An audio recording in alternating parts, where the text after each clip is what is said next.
Oi pessoal, tudo bem com vocês? Como é que vocês estão? Eu sou a Lígia Guelph e hoje vamos comentar aqui um trechinho do Pequeno Príncipe, conforme combinado aqui no canal. Vou fazer uma leitura comentada, tá? Do capítulo 1 aqui, a gente vai começar, né? Se você não viu a resenha do Pequeno Príncipe, dá uma olhada, eu vou linkar aí embaixo, né, na descrição do vídeo, dá uma olhada na resenha para você saber do que se trata o livro, então se você já leu, né?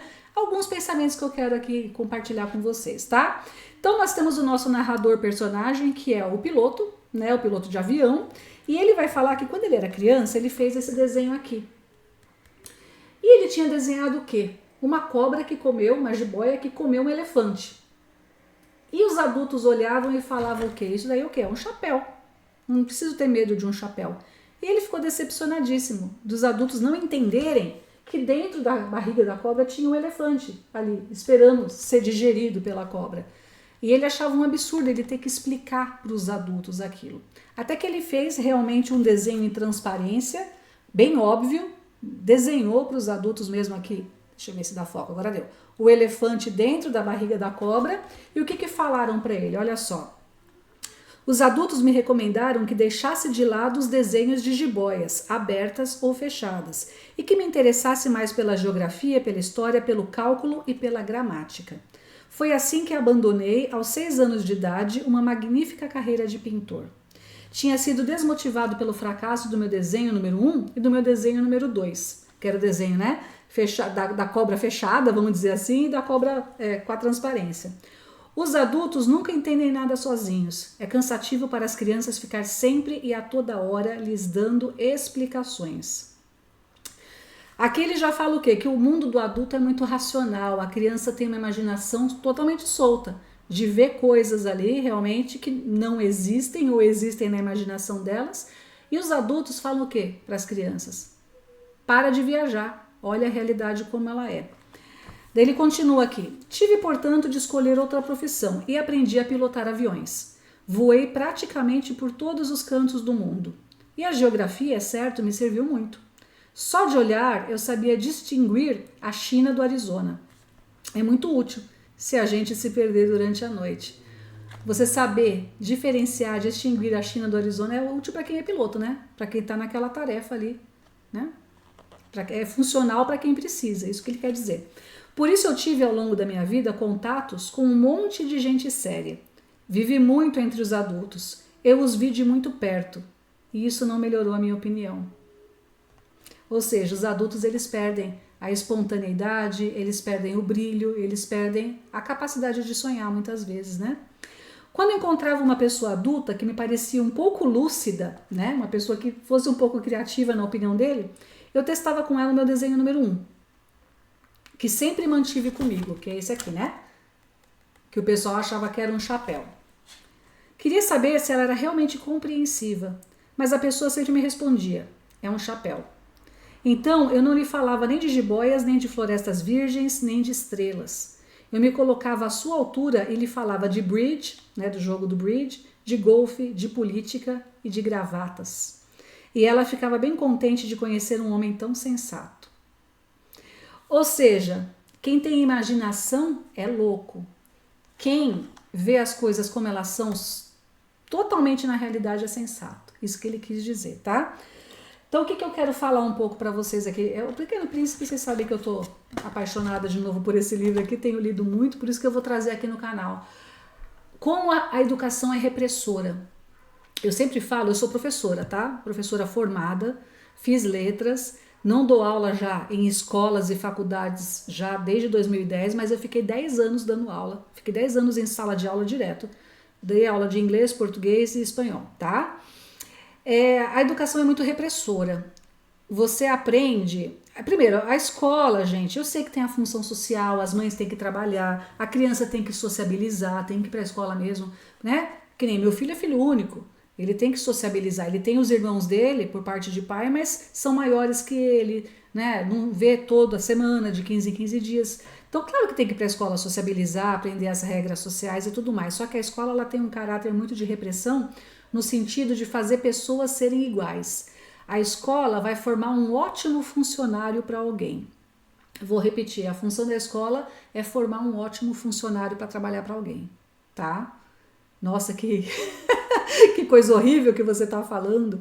A escola, gente, infelizmente não te ensina a pensar com a sua cabeça. Por quê? Porque você tem que repetir na prova o que o professor te falou, e eu já passei muitas vezes por isso. Eu nunca tive o direito de pensar de maneira diferente na escola e até na faculdade de psicologia. Foi coisa recente, 2015, né? Tive uma professora de psicologia social que me obrigou a escrever um monte de coisa na prova lá que eu não concordava com nada. Escrevi, entreguei, tirei 10, falei pra ela, tirei 10, já lançou minha nota? Eu fiz uma redação pra você, porque eu não concordo com nada do que eu escrevi. Você não pode ter opinião própria. Você tem que ficar perfilado, né? Sentado em fila, quieto durante várias horas. Todo mundo tem TDAH hoje em dia, não tem? Por quê? Porque quem que aguenta ficar horas sentado? Né? Quietinho, sem se mexer, sem poder falar, sem poder fazer o que gosta, só ouvindo, só olhando para a lousa. Ah, mas a lousa hoje é data show. Tá, mas é uma lousa. Então, é claro, gente, eu entendo completamente a visão da escola, porque eu já estive, né, nesse papel de professora. Eu estou no meu lugar de fala aqui, não estou falando de achismo.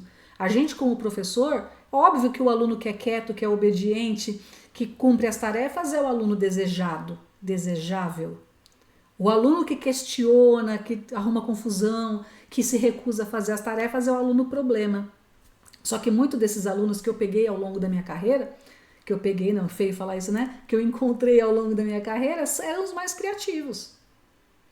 Eram os que hoje em dia cresceram, sim, porque eu já tenho uma certa idade, tenho alunos que já se formaram, que são adultos, que conseguiram empreender, que conseguiram fazer as próprias coisas, que não tiveram aquela assim, vocês desculpam, desculpa, tá, gente, eu falar, mas tem escolas que no prezinho você já aprende que você tem que passar no vestibular, que se você não entrar numa faculdade pública, você é um fracassado.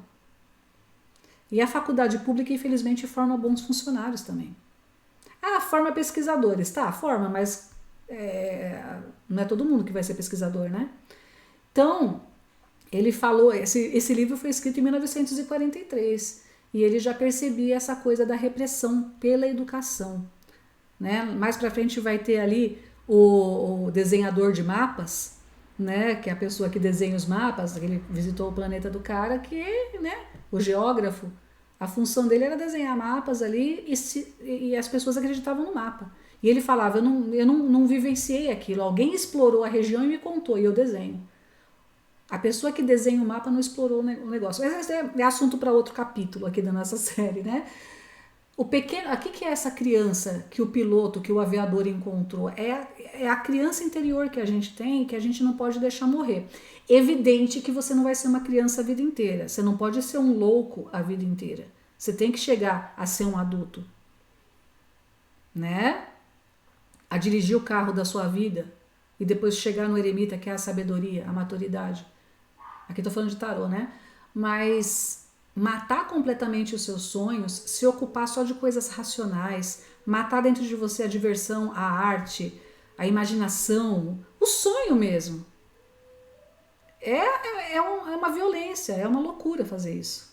Loucura que eu tô falando de insanidade, não loucura boa, loucura ruim, insanidade. Tá? Então ele falou isso daí mesmo.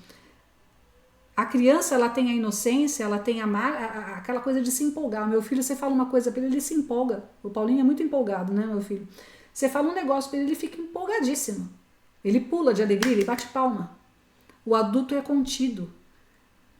E esse exercício de se conter, de se segurar, de se...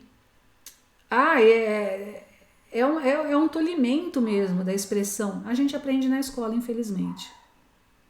Eu entendo que a escola tem que ter regras, lógico, não estou falando isso, não é nada sem regras, não sou dessas não. Tem que ter regras. Mas eu acho que a criatividade da criança é muito sufocada dentro da escola. E gasta-se, aqui estou falando com visão de educador mesmo, gasta-se muito tempo com matemática, com física, com, né, mesmo língua portuguesa. Eu sou professora de língua portuguesa, gente. Fui professora. Para que eu vou aprender análise sintática? Onde que eu vou usar isso na minha vida? Ah, você vai usar muito especificamente quando você for analisar. Tá, mas quem? O cidadão comum vai fazer isso quando? Sabe? Então tem muita coisa que você aprende na escola que você não vai usar para nada. Você perde seu tempo, a sua energia lá aprendendo. E eu me lembro muito bem da minha adolescência, que eu cumpria todas as tarefas da escola, tal, não sei o quê. Chegava às férias, eu falava para minha mãe, que bom que é férias, agora eu vou estudar o que realmente me interessa. E daí eu ia estudar música, ia estudar arte, literatura, ia dançar, ia tocar instrumentos, ia fazer as coisas que eu realmente gostava. Eu tinha plena consciência que eu estava perdendo tempo na escola. Ai, não fala isso não, que absurdo você falar isso. Eu não quero criar meu filho sendo uma pessoa focada no vestibular. Sabe? Quero que ele, quer dizer, ele vai aprender o que ele quiser em primeiro lugar, né? Mas quer aprender idiomas? Maravilhoso. Quer aprender música? Ótimo. Quer praticar esportes? Maravilhoso. Ah, fui mal na prova de matemática. Você não vai morrer por causa disso. Onde é que você vai usar, sei lá, matrizes? Mesmo que você seja engenheiro, tem o programinha que hoje em dia... Tá tudo bem, vai. Eu sei que é uma polêmica o que eu tô falando aqui. Mas tem programas que te ajudam a calcular. A criança, gente, ela tá na flor da vida.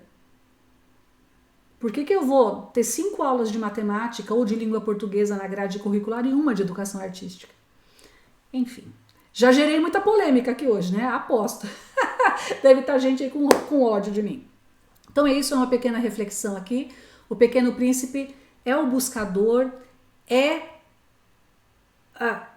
o laço que a gente tem com o nosso mundo espiritual, a espontaneidade, a inocência, a alegria, a mágica de você conseguir ver, né, de você achar que um desenho de um carneiro vai funcionar alguma coisa na sua vida. É isso, é acreditar no invisível, acreditar naquilo que está em potencial, mas que ainda não aconteceu, mas pode acontecer se você acreditar e se você trabalhar para isso. Tá bom? Então esse é o vídeo de hoje, né? Postei e saí correndo. Aposto que vai dar muita polêmica aí. Um beijo pra vocês. Em breve a gente volta com mais vídeos dessa série, tá bom? Tchau, tchau!